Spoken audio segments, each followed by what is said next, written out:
C'est à toi. Merci beaucoup Anatole, bonjour à tous. Comme vous avez vu, il ne renonce à rien, il ne s'interdit rien, il est d'une mauvaise foi totale. J'ai aussi ma part de mauvaise foi que je ne vais pas me priver de mettre à profit pour essayer de vous démontrer qu'il ne faut pas utiliser ce type de stratégie de Goal Directed Therapy. Donc je vous présente, et bien normalement je vous déclare mes liens d'intérêt, rien encore une fois qui devrait en tout cas pondérer la mauvaise foi dont je vais faire évidemment preuve. Alors, il vous l'a dit, il a piloté, coordonné ses recommandations. C'est donc un expert, et à ce titre-là, vous êtes évidemment naturellement obligé de lui faire confiance. C'est un expert qui a coordonné les recommandations de la Société française d'anesthésie et réanimation. Sa parole est donc forcément, ou très probablement, la bonne, et donc, de fait, je ne pourrais que m'aligner sur ce qu'il vous a raconté. En fait, si je devais être honnête, une seule fois dans cette présentation, c'est ça que je vous dirais. En fait, sur ces questions-là, je suis ni pour ni contre, bien au contraire. Vous savez, c'était une formule célèbre de Coluche, pour les plus anciens de l'assistance. Alors c'est un peu faire de la langue de bois que de vous dire ça, mais en cette période électorale, on a l'habitude d'entendre pas mal de choses qui sont en lien avec la langue de bois. Bref, au finish, peut-être que j'ai peut-être pas si tort en vous disant que je ne suis ni pour ni contre ces stratégies-là. Alors mon vrai sujet, et c'est ça que je vais soumettre à votre sagacité, c'est celui de la définition elle-même de la Goal Directed Therapy. Perso, je ne sais pas ce que ça veut dire. Alors si on fait une traduction littérale du terme, donc c'est une thérapie ou une stratégie thérapeutique qui serait ciblée sur un objectif. Vaste programme. Est-ce que vous comprenez quelque chose? Je suis sûr que si tout de suite on faisait un sondage dans l'assistance, il n'y a pas une personne qui me dirait la même chose que la personne, pas que son voisin. Parce que de fait, personne n'a jamais été capable de réellement définir ce que c'est qu'une Goal Directed Therapy. Parce que de fait, les définitions, elles sont multiples. Et c'est aussi une des difficultés qui s'offre à nous quand on parcourt cette littérature, c'est qu'il n'y a pas une étude qui est similaire à la précédente, et souvent elles sont bien différentes entre elles. Est-ce qu'il s'agit d'une Goal Directed Fluid Therapy, ce que nous a évoqué Jean-Luc? Donc on utilise un outil pour individualiser, personnaliser les apports de remplissage vasculaire.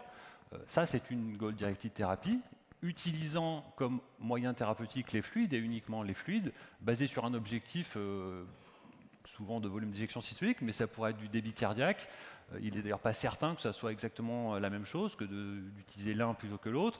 Il y a évidemment aussi des différences entre les fluides. Bref, c'est une façon d'envisager la Goal Directed Therapy. Une autre, ça pourrait être de dire, je cible non pas comme outil ou comme modalité thérapeutique les fluides, mais comme vient de nous le présenter Jean-Luc, par exemple ce qu'ils ont fait dans Pegasus, enfin dans Pegasus, je vais manipuler des inotropes dans un objectif d'augmentation du débit cardiaque. C'est complètement autre chose que celle précédemment qui consistait à manipuler des fluides pour obtenir une optimisation ou une maximalisation du volume d'éjection ou du débit cardiaque. Donc c'est une autre façon d'envisager également le traitement. Est-ce que ça peut être enfin une Goal Directed Therapy basée sur un indice d'oxygénation, par exemple la saturation veineuse centrale en oxygène ou le transport en oxygène? Bref, c'est encore autre chose. Donc si on voulait être objectif, la priorité avant de pouvoir répondre à la question, ça serait de savoir qu'est-ce qu'on fait, qu'est-ce que c'est que cette Goal Directed Therapy, à quoi ça sert, quels sont les traitements que je dois utiliser pour le faire, quels sont les objectifs que je dois me fixer, quelles sont les modalités de son évaluation. Et donc c'est ces questions-là que je vous propose qu'on essaye de balayer rapidement en revue ensemble. C'est quoi la thérapie? C'est quoi la stratégie? C'est quoi l'objectif ou les objectifs? Quelles sont les cibles thérapeutiques? Quels sont les outils? Et finalement, à quoi ça sert? Et là, vous allez voir que, de fait, c'est beaucoup plus difficile d'être aussi formel dans l'affirmation que celle que vous a fait Jean-Luc précédemment. Alors, celle qui, moi, j'ai adoré cette étude, peut-être vous l'aviez parcourue il y a quelques années, publication dans le New England extrêmement célèbre, 2001, donc début des années 2000, qui nous a ouvert les yeux à tous sur l'intérêt de ces Goal Directed Therapy. Alors, c'est des patients qui sont aux urgences, ce n'est pas des patients de chirurgie au bloc opératoire, mais ils ont utilisé un algorithme intégrant notamment un paramètre, donc la saturation veineuse centrale en oxygène, chez des patients, encore une fois, se présentant en urgence pour un sepsis ou un choc septique, et ils adaptaient leur stratégie thérapeutique dans un objectif d'optimisation de ce fameux paramètre, la SCO2. Résultat qui, comme vous le voyez, était très, très parlant, très évocateur, notamment envers une diminution de la mortalité. Vous voyez des patients qui bénéficiaient de cette stratégie Goal Directed Therapy. Et donc ça a fait énormément de bruit, ça a été inscrit dans les recommandations internationales, il faut faire de la GDT.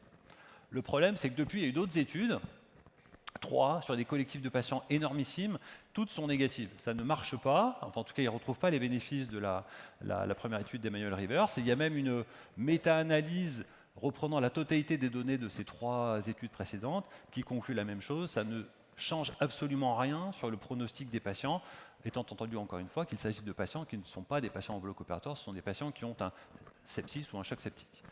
Et quand on compare les groupes dans des avec comme idée d'éventuellement d'aller identifier des sous-groupes de patients sur lesquels ça pourrait marcher, bah là vous voyez aussi absolument aucun sous-groupe de patients pour lesquels on pourrait imaginer qu'il y a un bénéfice.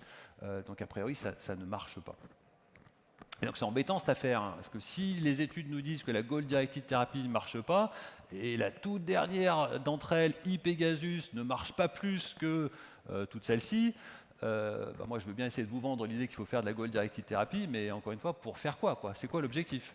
Alors une des réponses, elle vient évidemment aussi de celles dont sont designées ces études elles-mêmes. Et c'est quoi la stratégie du groupe contrôle de patients à laquelle ou auquel patient on va comparer la thérapie ou la stratégie thérapeutique que l'on imagine promouvoir. Et évidemment, la question des soins standards, elle évolue elle-même dans le temps. Et ce qui était un standard de soins au début des années 2000 n'est peut-être pas le standard de soins de 2024. En tout cas, les pratiques ont évolué, les nôtres ont évolué, mais celles des chirurgiens ont évidemment également évolué. Et donc, ce qui marchait en 2000, peut-être ne marche plus en 2024, juste parce que quand on compare l'évolution naturelle des patients d'un groupe contrôle, bah de fait, on ne parle plus exactement de la même chose. Alors c'est sûr que quand on s'intéresse à une population de patients à très haut risque chirurgical, quand on se réfère à de vieilles études, début des années 90, bah moi je suis effaré par les résultats. Alors cette étude, elle est extrêmement célèbre, hein, il n'y a pas de limite méthodologique particulière. Ils avaient un objectif de GDT qui était clairement défini, qu'on pourrait imaginer reproduire à l'identique aujourd'hui. Le seul problème, c'est qu'ils ont une mortalité dans le groupe contrôle de 22%. Est-ce qu'il y a un patient sur 5 dans vos blocs opératoires qui meurt aujourd'hui? Bah, c'est juste du délire. Encore une fois, il faut se replacer dans le contexte de l'époque. Et aujourd'hui, on ne pourrait pas reproduire la même étude en faisant comme hypothèse qu'on aura 22% de mortalité dans le groupe contrôle. C'est juste pas raisonnable. Donc si on devait reproduire exactement la même étude, il est probable, même si je ne suis pas devin, qu'on ne retrouverait pas, on ne confirmerait pas en tout cas ces résultats. Et quand on compile les données des études disponibles dans des méta-analyses de ces différents RCT, alors Jean-Luc vous en a présenté une, méta-analyse, je vous en présente une autre, celle du groupe Cochrane. Bah, évidemment, on est gêné, et moi le premier, par le fait que ces méta-analyses continuent d'inclure dans leur analyse les mêmes études dont on sait du départ qu'elles ne reflètent plus la pratique actuelle. Et par exemple, l'étude de Boyd, le JAMA de 1993, on le trouve là. On retrouve d'autres études, celles par exemple qui tirent encore une fois le bénéfice vers le bénéfice potentiel de ces stratégies-là, Lobo 2000, et il y en a un certain nombre d'autres comme ça. Et quand on prend ces deux exemples, Lobo et le papier Princeps de Shoemaker de la fin des années 80, encore une fois, la mortalité des groupes contrôle, c'était 30 et 50%. Mais enfin, ce n'est pas notre standard de soins. Donc imaginez baser notre réflexion sur des études qui rapportaient ce type de résultats-là, me semble encore une fois assez difficile à imaginer. Et puis alors je vous passe, et je passe très rapidement là-dessus, mais on ne peut pas ne pas en dire un mot également sur l'hétérogénéité des interventions thérapeutiques qui sont proposées. Dans certaines études, il s'agit juste d'administrer des fluides, dans d'autres, comme ce que vous a dit Jean-Luc, il fallait administrer des inotropes, de la dobutamine, de la dopexamine, donc pas les mêmes médicaments, avec des objectifs thérapeutiques qui sont eux-mêmes extrêmement variables. Encore une fois, dans certaines études, il s'agissait du débit cardiaque, dans d'autres du volume d'éjection, dans d'autres du transport artérien d'oxygène, dans d'autres enfin de la SVO2 ou de la SCVO2. Bref, c'est une espèce de fourre-tout qui au finish apporte une information qui, de mon point de vue, est extrêmement difficile à analyser parce qu'encore une fois, on n'a jamais été capable de véritablement définir ce qu'était cette stratégie que l'on propose être de la Goal Directed Therapy. Et quand on s'en réfère encore une fois à la conclusion de cette méta-analyse, message un tout petit peu différent de celui qu'il vous a présenté juste avant, ça ne change strictement rien sur l'outcome des patients quand on fait objectivement une comparaison Goal Directed Therapy versus groupe contrôle sur un élément de mortalité. Alors, il y a d'autres méta-analyses, celle-ci elle a été publiée il y a une petite dizaine d'années maintenant, d'autres plus récentes, qui retrouvent encore une fois les mêmes résultats et qui continuent à nous pondre des compilations de données, incluant encore une fois ces études qui datent de la fin des années 80 ou début des années 90. C'est juste plus possible. Les pratiques ont tellement évolué qu'il ne faudrait plus mettre ces études-là dans les méta-analyses les plus récentes. Sinon, encore une fois, on tire l'effet vers un bénéfice supposé de la thérapie ou au contraire vers le groupe contrôle, simplement juste, et encore une fois juste, parce que ces stratégies-là ont été proposées à des patients dont le risque de base n'est plus reproductible avec la période à laquelle on vit. Alors, méta-analyse encore plus récente, celle-ci c'est l'une des dernières sorties, celle de Mary Jensen, et qui est celle d'ailleurs sur laquelle on a basé une partie des recommandations de la Société française d'anesthésie-réanimation. Quand on regarde encore une fois la mortalité, absolument aucune différence. Ça ne fait pas mieux de faire de la goal-directed thérapie qu'une stratégie contrôle. Et c'est également vrai, quel que soit le risque des patients. Jean-Luc a évoqué la possibilité qu'il faille prioriser ça sur des patients à haut risque.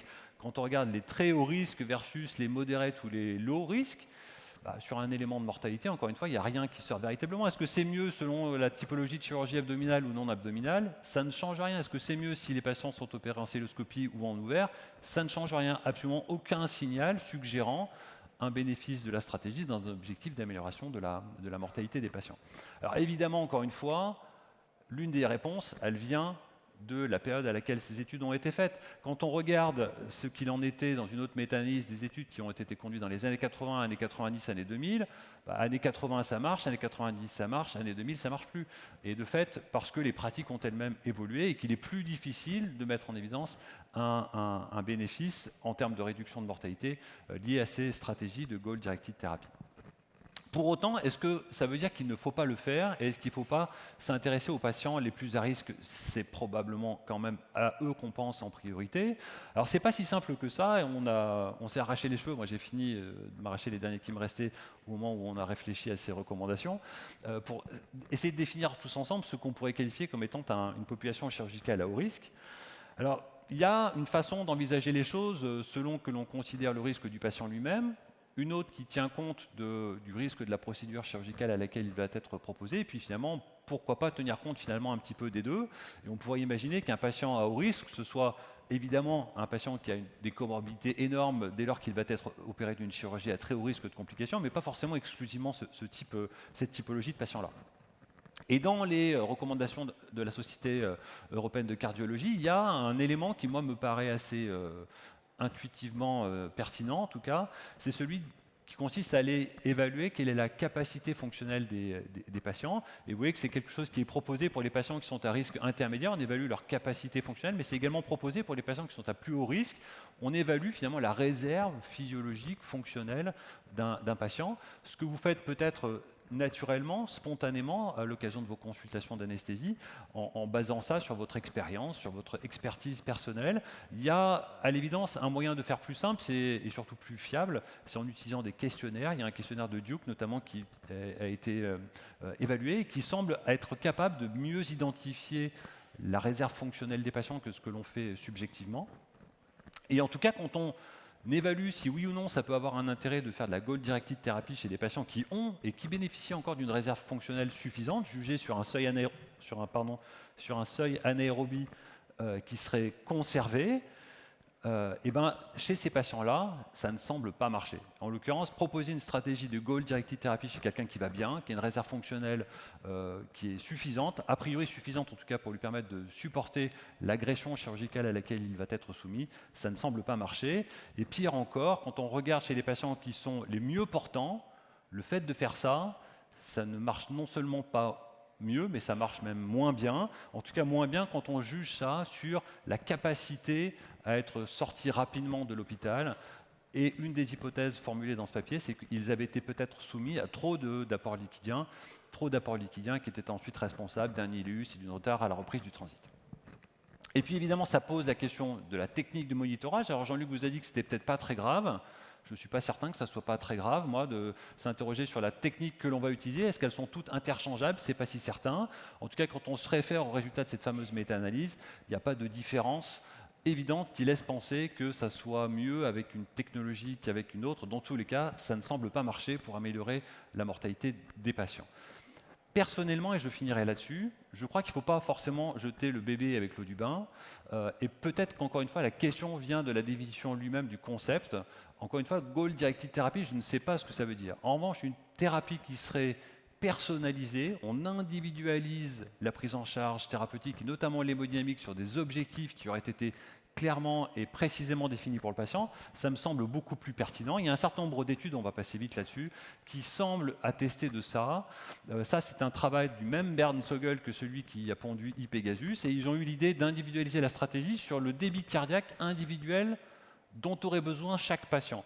Et là, dans ce travail-là, en l'occurrence, le résultat était probant. On l'avait testé sur de la pression artérielle, ça a été testé sur d'autres stratégies. Bref, ça semble être une piste vers laquelle, en tout cas, à laquelle il faudrait attacher un petit peu plus d'importance. Juste pour conclure, puisque j'ai passé mon temps, est-ce qu'on peut raisonnablement proposer une stratégie de Goal-Directed Therapy? C'est la question qui m'est posée. Encore une fois, je pense que ça présuppose de répondre préalablement à la définition de ce que l'on entend par Goal-Directed Therapy.